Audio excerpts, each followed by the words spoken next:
Welcome to Determine Out Loud, our podcast series that's all about minding your business in contract management and source to pay. And now, your host, Buyers Meeting Point owner, Kelly Varner. Hello, everyone, and welcome to this latest episode of Determine Out Loud. Today, we're continuing our conversation with Mark Joyce, EVP and Chief Financial Officer at Corcentric. As I said when we kind of opened, I brought you here today under the mostly accurate premise, right, that we wanted to discuss the CFO's role based on some of the observations in this McKinsey study. But given Determine's target market, I would be remiss if I didn't ask you some questions about procurement. And I think for a lot of people in procurement, when talking to a CFO role, the number one thing that they want to know is how should procurement work differently, focus differently, communicate differently, measure results differently in organizations where they report into finance versus organizations where they either report into their own C-level role or report somewhere more operationally. Do you have any thoughts or perspectives on the impact that it has on how procurement works, whether they report into the CFO or not? Well, my opinion is that regardless of where procurement reports, the objective of procurement should be the same, which is to ensure the goods and or services an organization is investing in or acquiring, meet the requirements of the organization and so on. I think in a collaborative organization, it shouldn't matter where procurement reports to, because everybody should be involved at the appropriate level and sharing the ideas and the objectives and trying to achieve those objectives. So, I personally don't think that where it reports should necessarily make a significant difference. I can see in other organizations, there's probably a tendency or people to think, well, if it reports to, the finance organization, then there's going to be more focus on price or something along those lines. But I think that concept of having procurement focus solely on price would be incorrect, because I think procurement functions do far more than that in terms of strategic sourcing, contract compliance, and all those types of things, in addition to, did we get the best price? Well, and one of the things that we as procurement struggle with is, traditionally we've had all these quantitative metrics around savings, around spend under management, around the level of fragmentation in the supply base.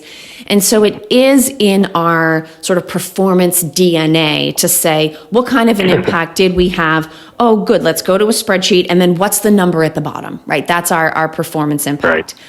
But any organization with an expansive and really value-driven view also fully recognizes that there are risk elements, there are, community, well-being, goodwill type elements that come out of the way that procurement works, or even increasing market share, increasing revenue, right, from being able to do something truly innovative with a supply partner. Do you have any advice for the struggle that procurement individuals and leaders and teams so often face, that we know our job entails an awful lot more than, what was the savings per widget times the number of widgets equals the number we delivered at the end of the year, versus how do we capture and demonstrate and prove the bigger picture impact that a truly well-run collaborative procurement organization can have on their company? So when I think about the procurement process, and I think you're right, there's that traditional historical view of how many widgets did we buy, how much did we save. But I truly view it as a procurement process. It's from somebody saying, hey, we need X widgets, and here's what the specs of that widget, to all the way from that point all the way to the back end, which did we get what we want, and are we paying for, the value that we received?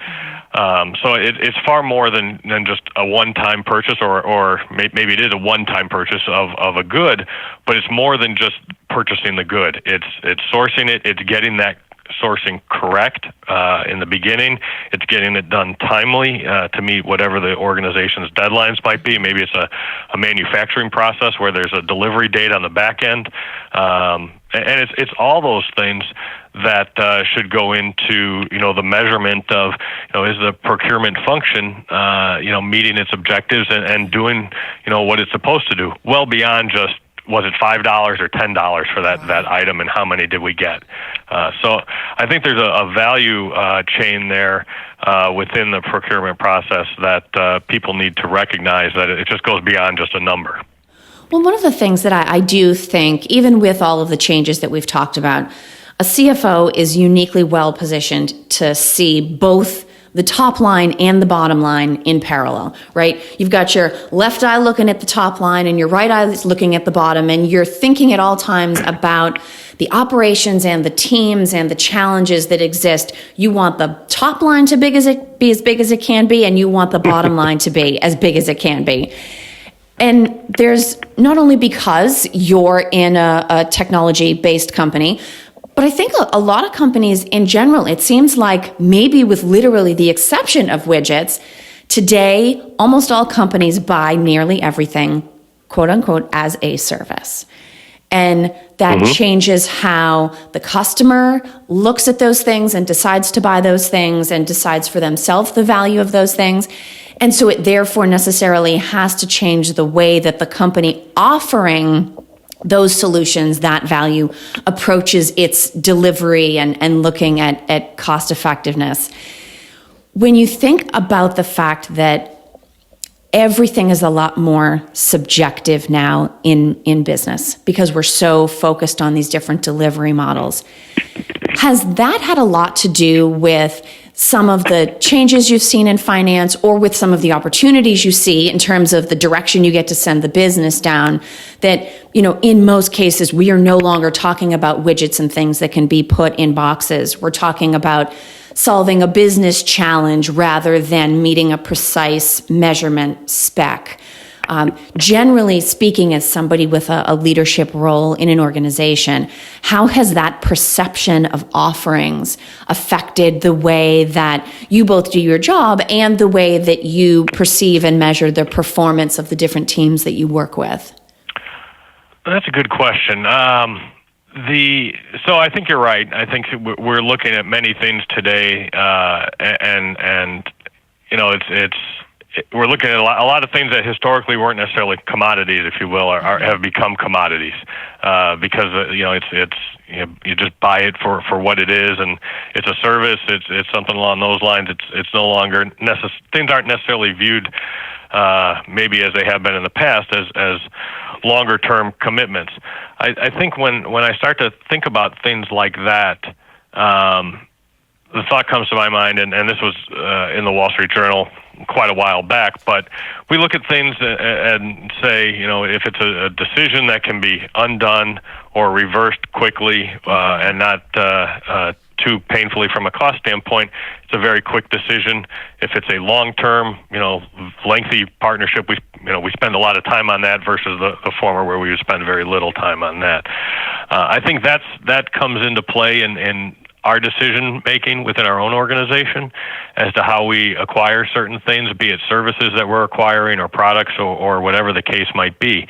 I think that same mentality is out there in the marketplace, and people are looking at it, in a very similar way. If it's something that's not a huge commitment, we don't spend a lot of time on it. If it's something that is a big commitment, we're going to dig into the details, understand it very well, and make sure it's the right decision, because we can't undo it very quickly. I think kind of relating that back to the procurement question that you had before, I think that's another value add for the procurement function in companies, is when it does become either one of those cases, really, the former being the short one. Procurement, can run with that, get it done very quickly, and make it pretty simple.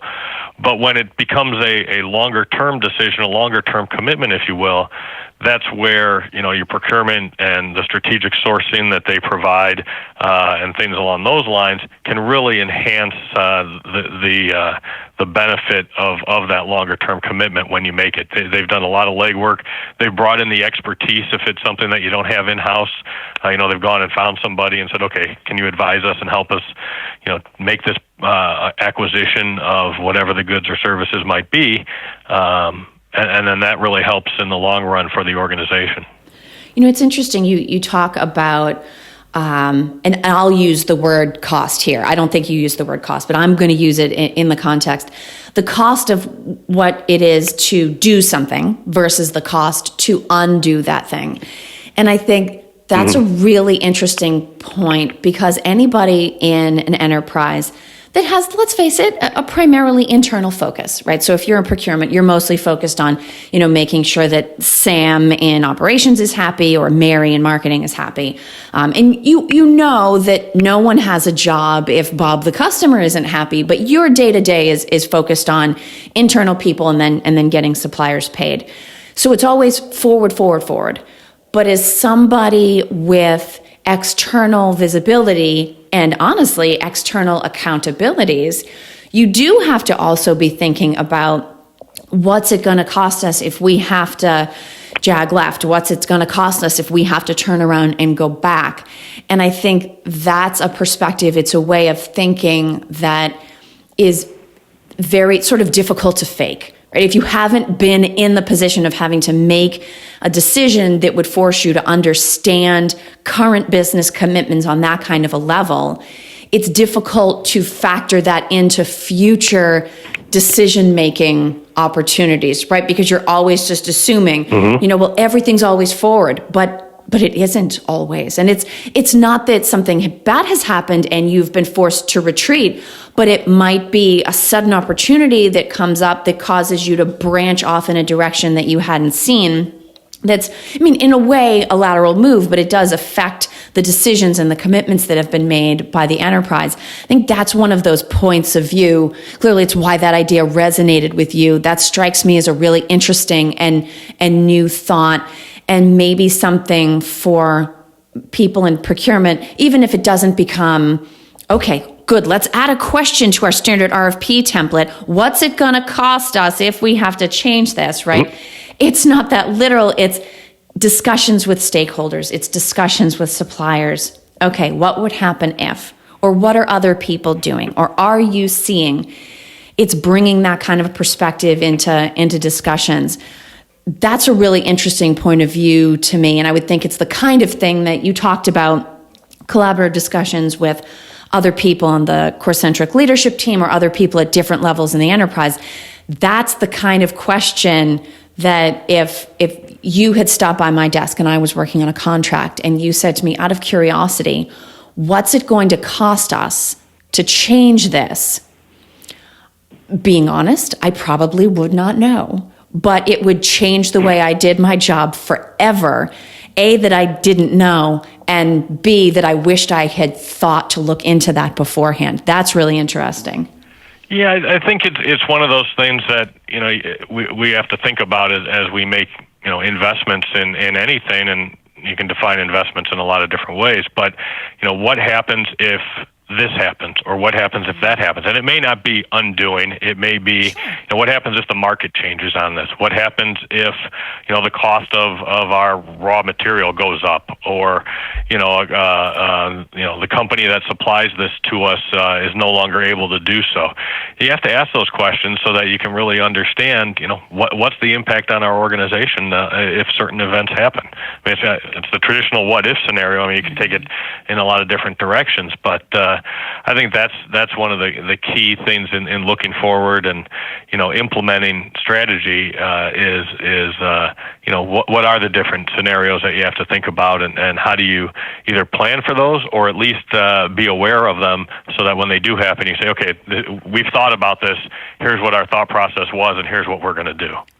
So staying on that idea of what if, right? It's sort of thinking about the things that haven't happened yet. Maybe there are leading indicators, maybe there aren't. Maybe you're just trying to position the best you can to keep all of your options open so that you're prepared to handle anything that should come along. do you have any advice or truthfully even specific guesses, things that you're watching, trends you're particularly interested in? What is your focus on from a forward-looking perspective?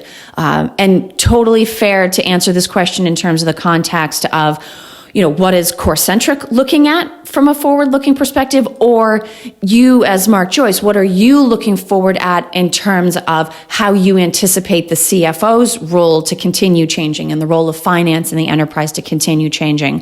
What are the things that you're watching from a forward-looking perspective?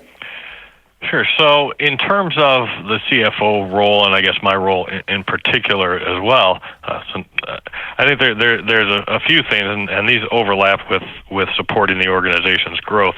I think what I see continuing to happen, and this is not only amongst C-suite, but amongst all leaders of the organization, is continued collaboration and alignment on strategy on a consistent basis, making sure that, are we headed in the right direction across all the different lines of business that might be within a company?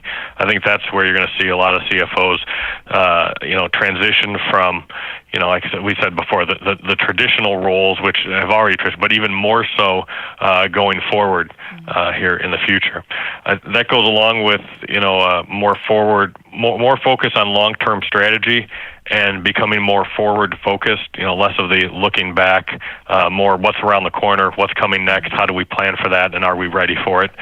And I think all those things kind of culminate in ensuring that the resources, and by resources I mean people within the organization, processes being ready, and then the technology being there to support it. How are all those things aligned to manage, the strategy and where the company and organization is going? Are we prepared internally to accomplish what we set out as our strategy?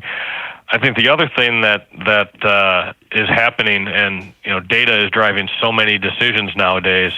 I think finance roles and the finance organization tends to be the repository of all that data, or a lot of that data, and having the ability to pull data out, put it in a format that's useful for leadership to make decisions and interpret that data is going to be a key function here as we go forward. Excellent. That's incredibly interesting. And clearly there's a lot of upside for finance, for really anybody that is interested in taking that data and improving their interpretation skills, right? So that the enterprise can continue to get value out of and make use of the data that they collect today as they go forward in the future. Mark, thank you so much. What a wide-ranging conversation we've had. Yes, thank you, Kelly. No, I appreciate your time today and bringing your insight on these topics. I would also like to thank everyone who listened in today. Please be sure to look out for our next episode of Determine Out Loud.